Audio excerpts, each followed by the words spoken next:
वर्तमान में हम मेहनत बहुत कर रहे हैं, पर हमारा कर्म है हमें दुख देने के लिए तत्पर है, तो हर जगह से मुझे गिरा रहा है, हर जगह से परास्त कर रहा है। व्यापार में घाटा, पढ़ाई में वो चाहे जितना पढ़े वो उतने नंबर नहीं ला पा रहा है, वो चाहे जितना प्रयास करे, उसे इंजीनियरिंग पढ़े बड़े बड़े और गांव गली में ऐसे बैठे, कोई उनको नौकरी नहीं मिल रही। कितने ऐसे बहुत बुद्धिमान हैं लेकिन खाने पीने तक की व्यवस्था सही नहीं है। कितने ऐसे हैं कि उनको ज्ञान नहीं, बिल्कुल बुद्धिमंद भी है लेकिन वो कार में चल रहे हैं, भारी व्यवस्थाएं हैं। पूर्व पुण्य और पूर्व पाप। अब हम क्या करें, नया ऐसा कार्य करें कि पूर्व को विध्वंस कर दें। वो है भगवान का आश्रय और भजन, दूसरा कोई नहीं।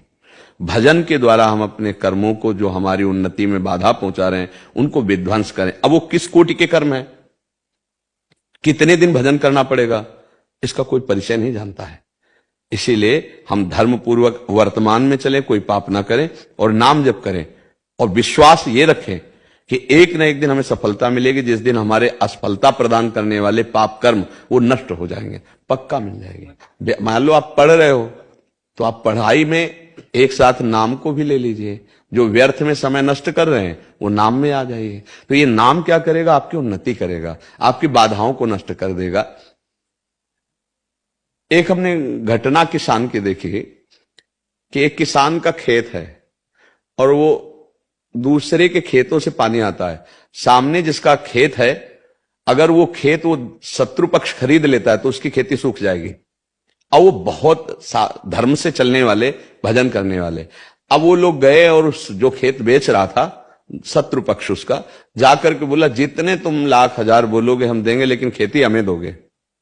और वो पक्ष जो इतनी क्षमता नहीं रखता था, अगर उसको वो खेती ना मिले तो उसका खेत सूख जाएगा। और वो धर्मात्मा पुरुष है, उसके पास उतना धन नहीं है। और उसने भगवान से प्रार्थना की कि भगवान आप जानते हो कि अर्थ है नहीं, और अगर वो खेत नहीं मिला तो हमारी खेती सारी सूख जाएगी, वो पानी नहीं आने देगा। जानते हो वहां से उत्तर आया था, जब आदमी भेजा गया था तो ये उत्तर आया था कि इनके घरों में संत जन भोजन करते हैं, ये धर्म से चलते हैं, अगर ये हमको पैसे ना भी देंगे तो खेती इन्हीं को लिखाएंगे हम। वो व्यक्ति जाकर के उनको काफी पैसे बढ़ाकर दे रहे, उन्होंने उनको नहीं दिया। यहां तक कि वो कचहरी तक उनके साथ गए, उनको नहीं दिया। और उनको दिया जिनके पास अर्थ भी कम था और ज्यादा पावर भी नहीं था। ये किसने किया, भगवान ने। ये बात हम, और वो मिलते ही खेती में सारी सुविधाएं उनकी पहुंच जाएंगी, जल आदि की, जहां से ट्यूबवेल था। अगर वो ना मिलता तो उनकी खेती सुखा देते। ऐसे लोगों स्वभाव के थे, हम नहीं जाने देंगे। हमें लगता है धर्म से चला जाए और नाम जब किया जाए। ये जीवन भर बात याद रही कि इनके घर में संत पाते हैं, ये धर्म से चलते हैं, अगर ये पैसे नहीं देंगे तो भी खेती लिखा देंगे हम, बेचेंगे तो उसी को बेचेंगे, वो चाहे जितना कम दे पैसा। ये बात किसने उनके दिमाग में डाली। अर्थ तो बड़ा प्रलोभन की चीज होती है, भैया बेच ही रहे तो जब जहां हमें ज्यादा मिल रहा है उसी को देंगे। लेकिन धर्म की बात, तो हम अगर धर्म से चलते हैं, नाम जप करते हैं, तो भगवान मति बदल देते हैं।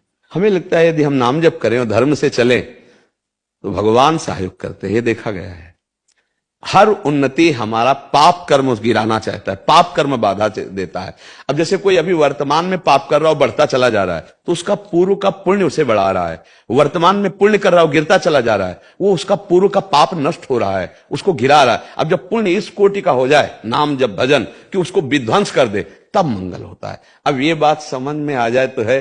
अब 4 दिन हम जपे और सोचा हमारी नौकरी नहीं लगी तो हम नाम जप छोड़ दें, तो फिर धैर्य पूर्वक ना जपने के कारण फिर अश्रद्धा हो जाएगी। यदि हम नाम जप करें और खूब अच्छी पढ़ाई करें और प्रयास करें, तो हमारा प्रयास और भगवान की कृपा दोनों इससे हर काम हो जाएगा। हमारा प्रयास धैर्य पूर्वक और नाम जप, तो भगवान आपको परम धनी बना देंगे। वो लक्ष्मीपति हैं, क्या कमी है उनके पास, वो हमारा जीवन सुधार देंगे, इतना विश्वास कर लो।